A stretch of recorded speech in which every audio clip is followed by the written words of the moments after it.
Hey everyone, Morgan here. So, we're going to be starting off our unit on gases today. And this is traditionally one of my favorite units to teach of the whole year because it's very intuitive and is usually accompanied by a whole lot of demonstrations. The problem today is that we can't do those demonstrations. So, I've tried to capture as many of them as I could as YouTube videos from other people, and we'll be able to illustrate stuff pretty well with that. So let's get in with some basic ideas here. So these are all containers designed to hold gases, and they would hold different volumes.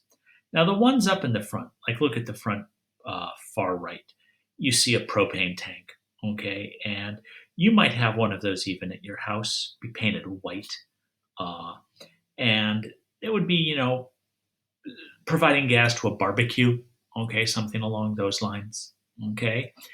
And that big gray one in the back, that is a 160 liter, okay, tank.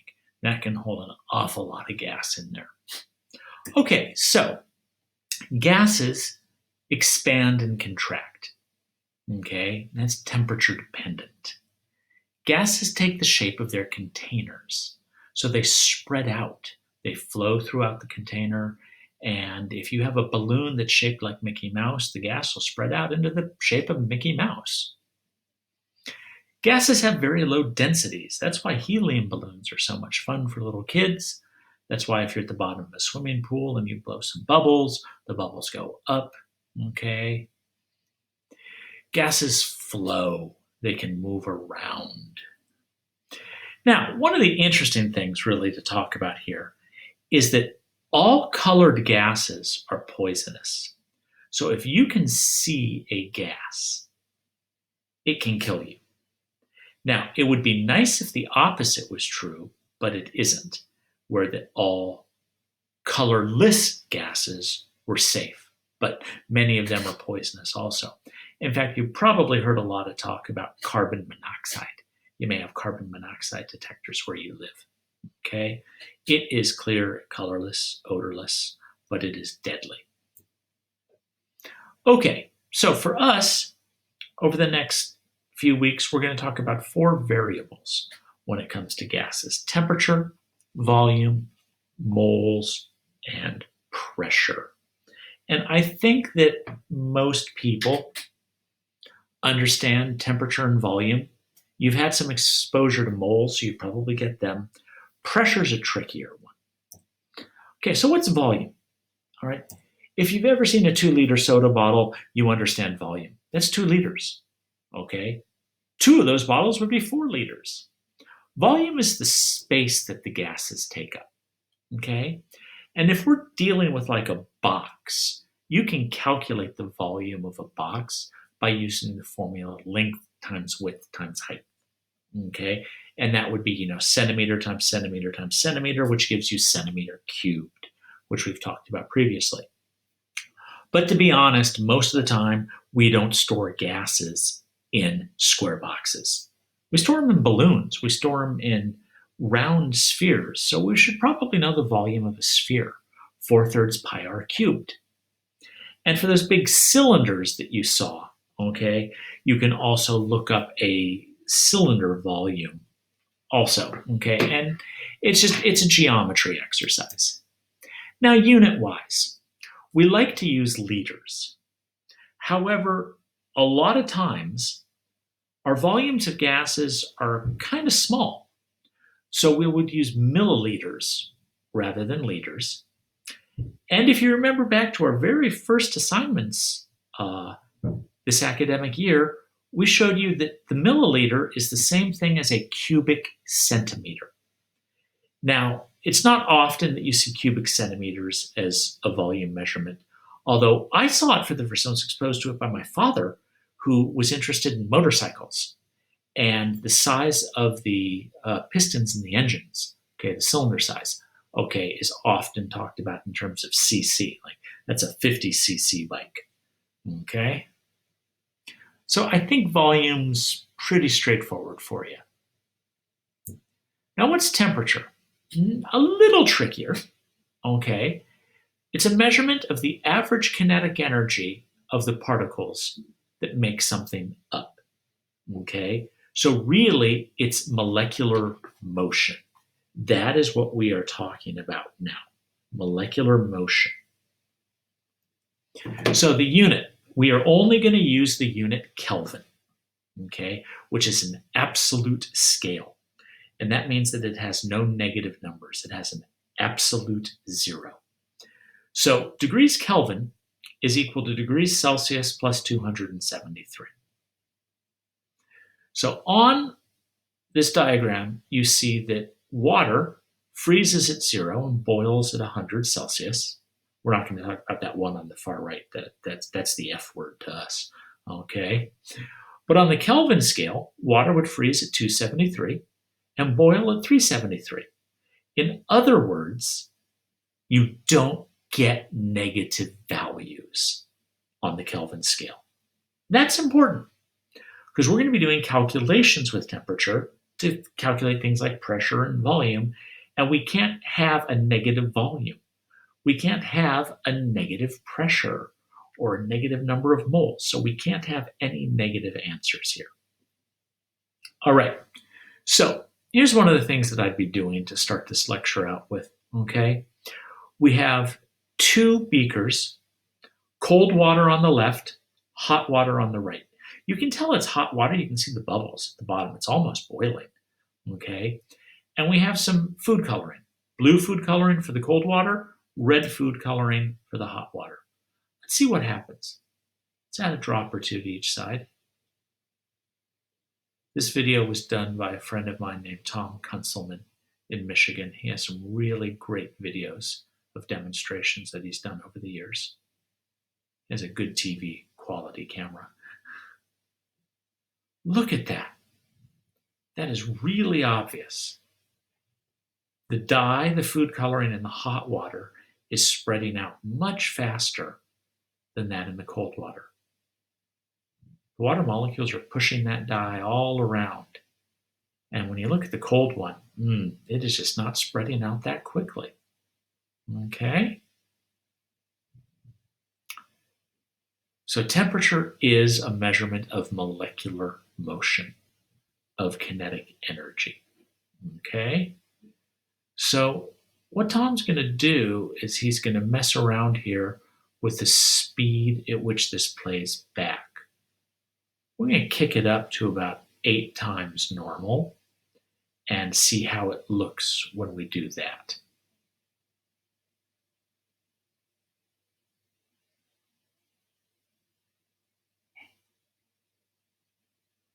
There you go. That shows it beautifully.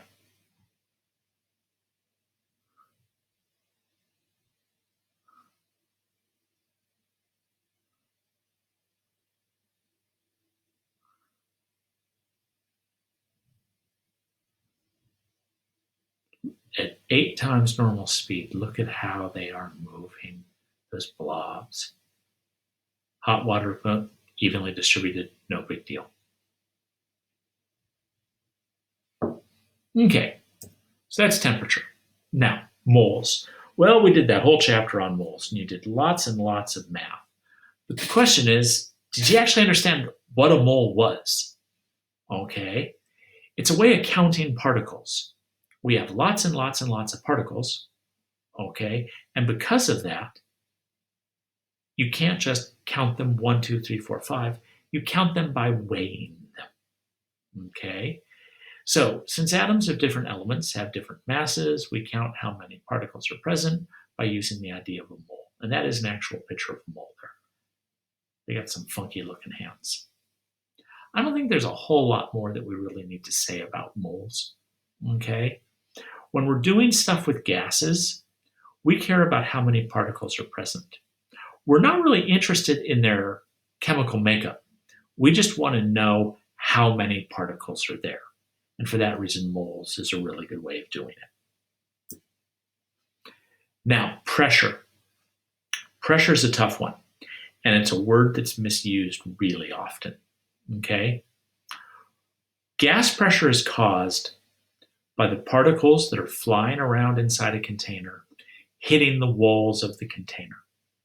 And basically we can refer to it as the push that those walls feel, okay? Pressure is the force exerted over a unit of area.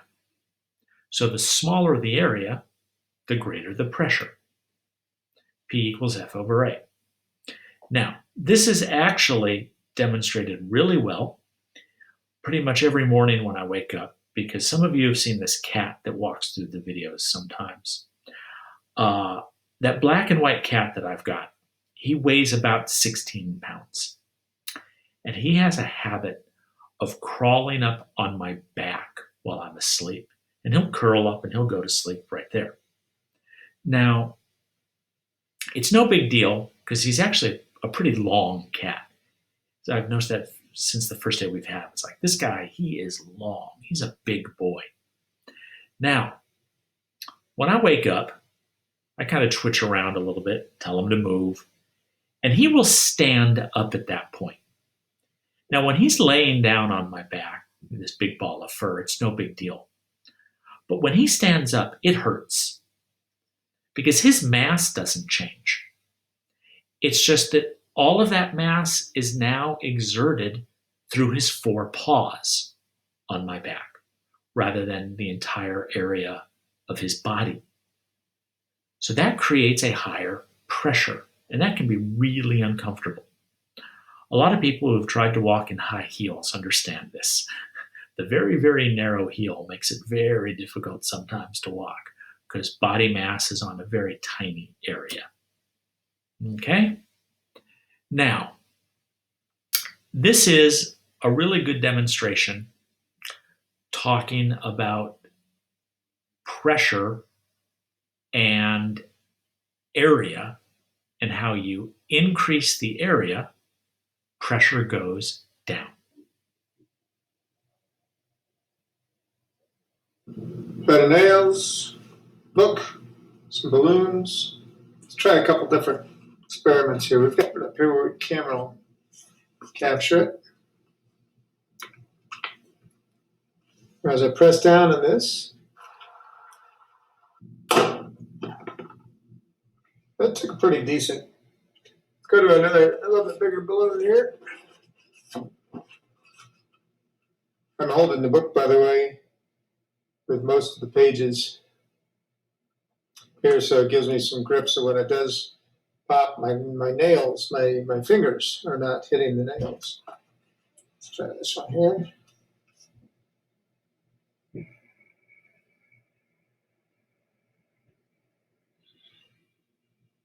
Okay, that's the weight of the book now. I'm just keeping it balanced. Now I'm going to continue to apply some pressure here. I'm pressing pretty good right now. That's probably.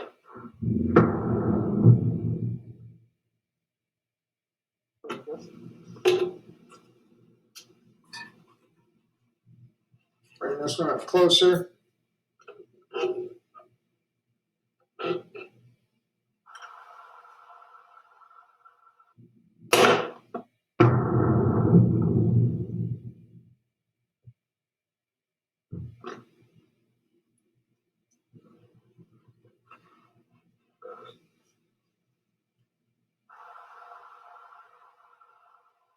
I'm pushing pretty hard on this one.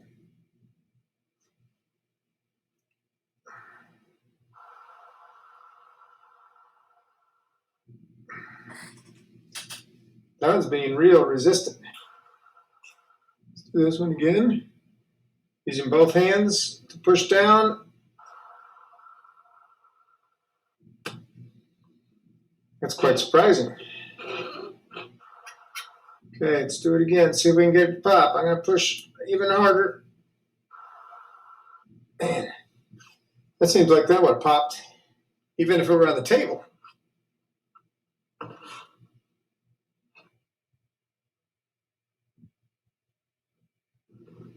All right. I don't know if the camera is going to be able to see inside the balloon here. That's why I have the light. Let me try the light from behind. There we go. You can see all the nails. They're helping to support the balloon. We're going to go ahead and give this a push now.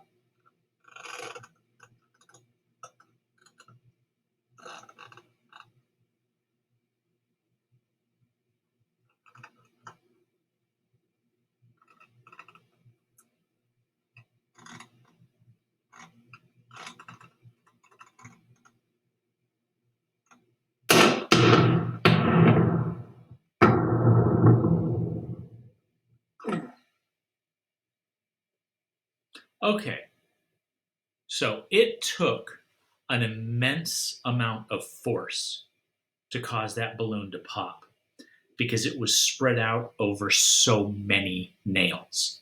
So the area in P equals F over A was large, so the pressure was small. Now, with the smaller balloons, they are not spread out over as many nails, which means it's sharper. So the old joke basically is, can you sleep on a bed of nails? Yes. Can you sleep on a bed of a nail? No. If it's just one nail, that's going to go through you. Okay? Now, we have different units for pressure. Atmospheres, millimeters of mercury. Talk about that one in a second. Torr, kilopascals, and pounds per square inch. Okay?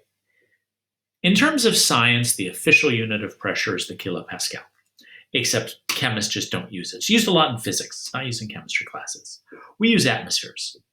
Okay? That's the most common one that we use. And typically, the pressure that's surrounding you right now by air pushing in on your body is equal to about 1 atmosphere. Okay? It decreases with height. Okay? But anywhere in LA, you're within 5% of being at 1 atmosphere. Okay, now, I'm not quite sure where I want to throw this into the lecture outline, so I put it here because there was some room on the page. Standard temperature and pressure. This is nothing more than an abbreviation, okay? STP is how we say it. It represents 1 atmosphere and 273 degrees Kelvin. It's just an abbreviation. Don't read anything much more into it than that.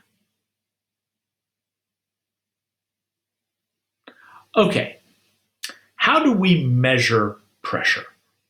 Okay, we measure it with a device called a barometer. Okay,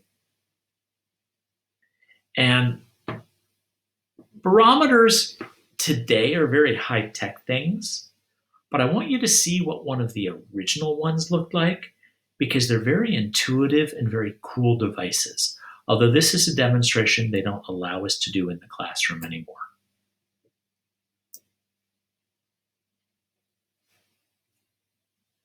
We're going to make a barometer. And what I have here is a glass tube that's about 800 millimeters long. And I've filled it with mercury almost to the top. Now I'm going to finish filling it so that I get filled all the way to the very top. And then I'm going to put my finger over the end and I'm going to invert it into the mercury. I'm going to set it here and use our clamp to hold it. Now, what's keeping this mercury column so high? It's that atmospheric pressure pushing down on the mercury, pushing this up.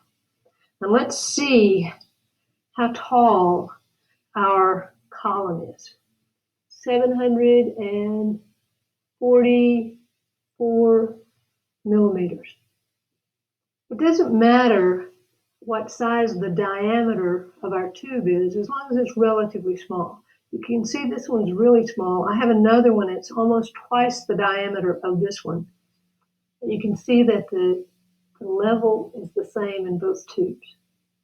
What we're going to do is compare this crooked barometer to the barometer that we already have. And notice it rises to the same level. Now, some of you might have been saying that didn't look like they were the same level.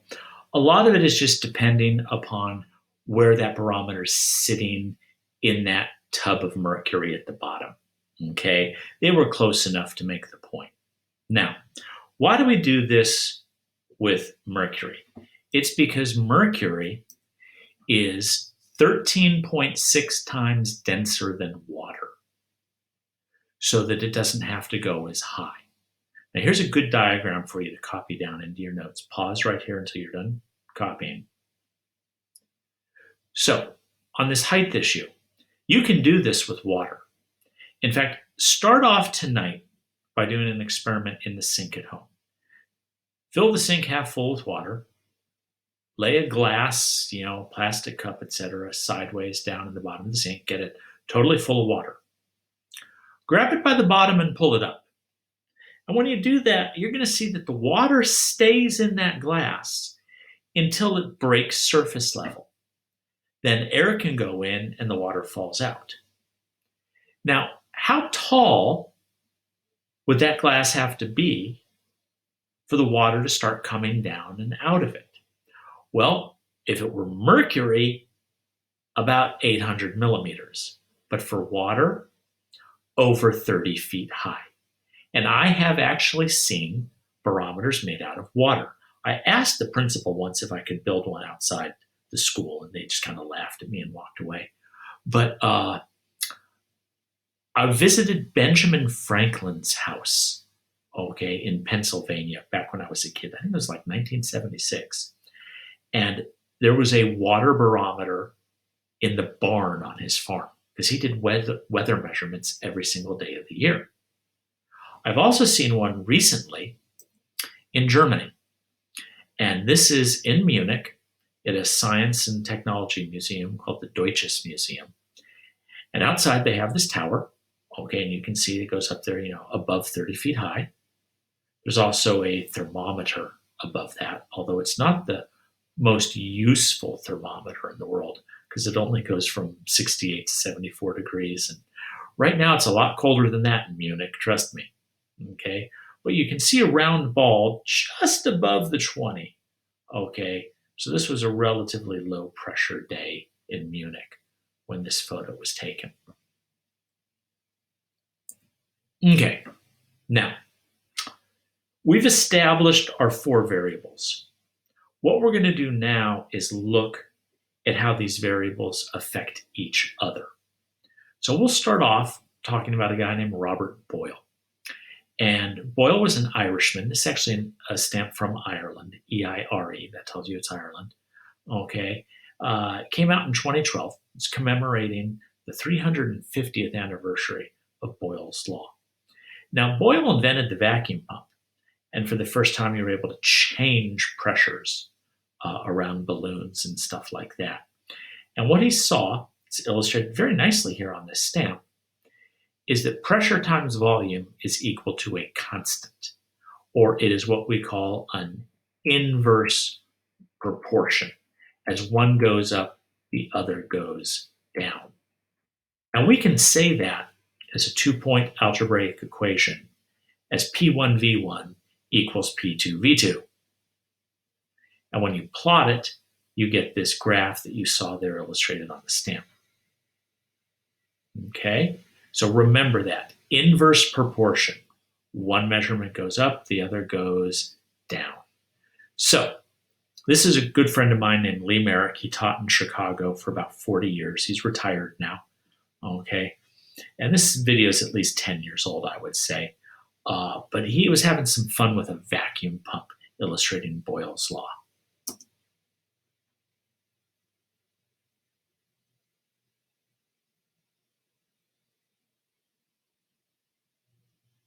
How you doing, chemistry fans? Today we're going to take a look at a little bit to deal with the gas laws.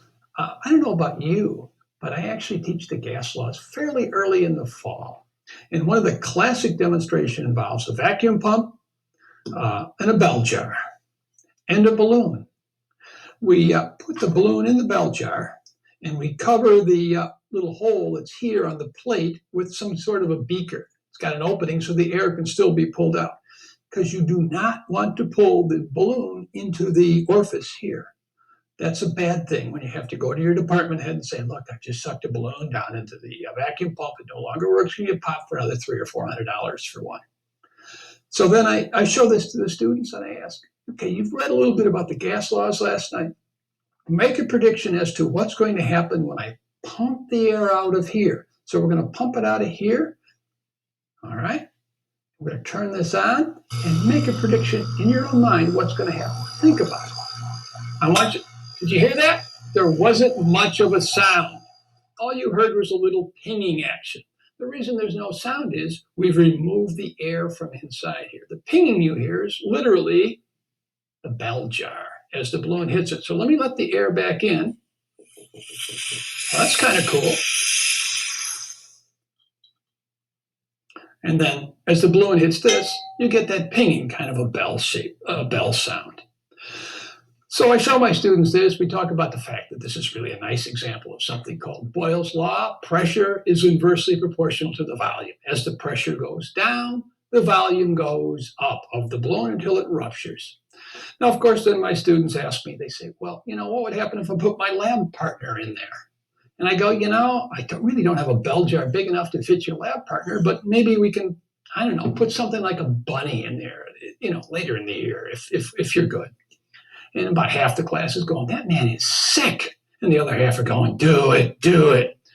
So then we kind of don't do much with the gas laws for a while. And I don't know about your students, but maybe around spring break, if I ask them about the gas laws, many of mine seem to have forgotten it. Now, I know yours are probably much better than mine. They have all those gas laws in their mind all year, but some of mine tend to forget it. So the day before spring break, or what we used to call Easter break, I say, I was out cutting my lawn for the first time, and I came across a bunny. Remember when I said I'd put the bunny in the vacuum pump with the bell jar? And they're going, that's sick. And again, 50%, do it, do it. So you come out with a little box with some air holes and some grass in there, and you're thumping the bottom like Peter Cottontail. But this time you bring out of the box a marshmallow bunny. So many of the students are relieved, others are kind of depressed because it's not a real bunny. But so you open it up, and this really has a lot of air in it, as you realize. And we're going to open up one of these other ones. And for a while, I was kind of depressed because they didn't used to make the big ones. They used to make only the small ones for a number of years, but these have come back. So we're going to do the experiment. Whoa, this one's looking good. That one is looking very good. As you can see, there's a little bit of filling in this one. So the important thing here is cover this orifice with something. Otherwise, you're going to suck the bunny in the vacuum pump. And then when you go to your administrator and say, I've just sucked a bunny down the vacuum pump and it no longer works, that's not going to bode well for your career because they're expensive. And then trying to explain what you were doing. So I put this in there and I say, okay, now do you remember the gas laws and what's going to be going on here? So I try to get the kids to remember Boyle's law, which is sometimes like pulling teeth. And see if they can elicit a response from them to see if they can tell me what's going on. Now, keep in mind, these bunnies are filled with lots of air. There's air pockets trapped in there. We're going to pull a vacuum on that, and we're going to see what happens. Are you guys ready? I think so.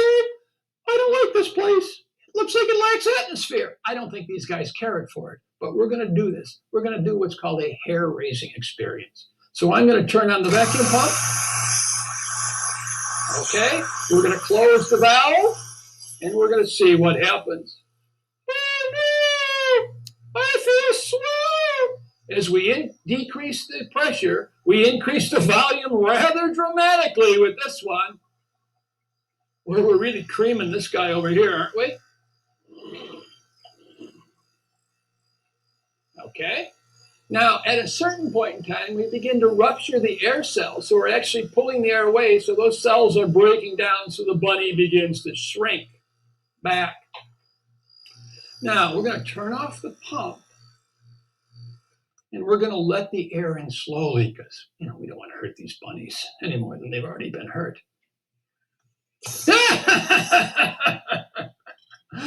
Oh, I feel depressed. Because if you think about it now, you're increasing the pressure. We've removed the air from the little pockets. So these guys have shrunk in size. Now, for some reason, some students will want to eat these. I would never do that. Here you go, Irene. Okay, so I usually do that very close to December. So I use regular marshmallows and make them into the shape of a snowman. I don't do the bunny bit with it, but you get the same idea. Now, What happened to the balloon? There's actually a really good point to make here. There was air in the balloon, and there was air outside the balloon.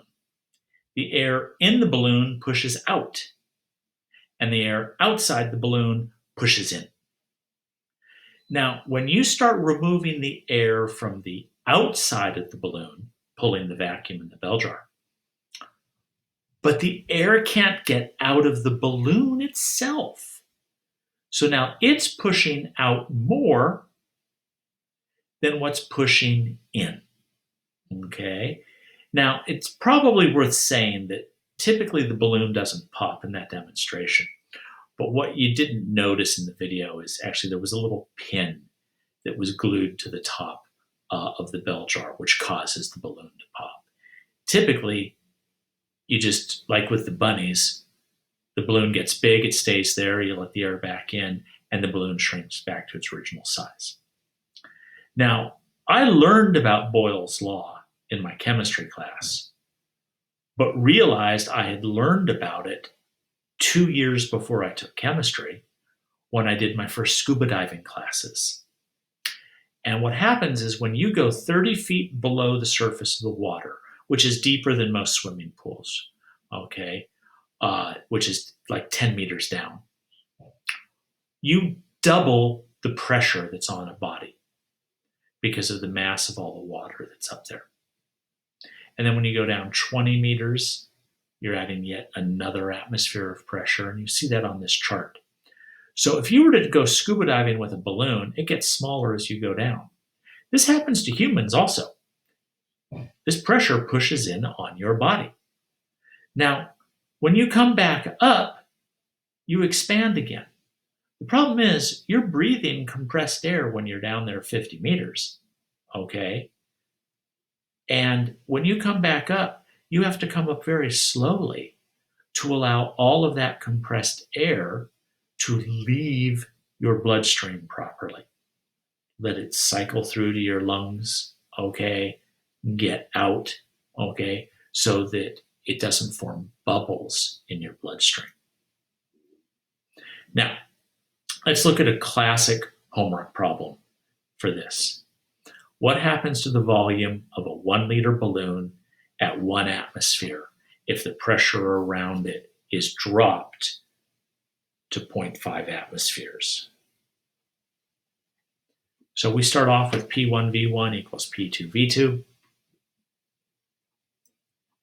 We solve that for V2. We plug our numbers in, and we get 2 liters. But you know what? I think we would have known that anyways.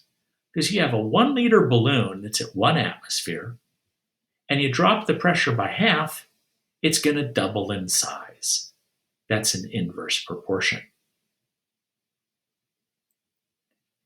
Another problem, what is the new pressure when a 5 liter balloon at 4 atmospheres is expanded to 10 liters? Well, you know what? I can tell you right now, we're doubling the volume of that balloon. That means the pressure must be cut in half. So we do the math again, and boom. Yep, we dropped from 4 atmospheres to 2 atmospheres. Okay, that's our stopping point for today. And we are going to pick up with Charles' Law in our next lecture. Thank you for tuning in. This is Morgan signing off.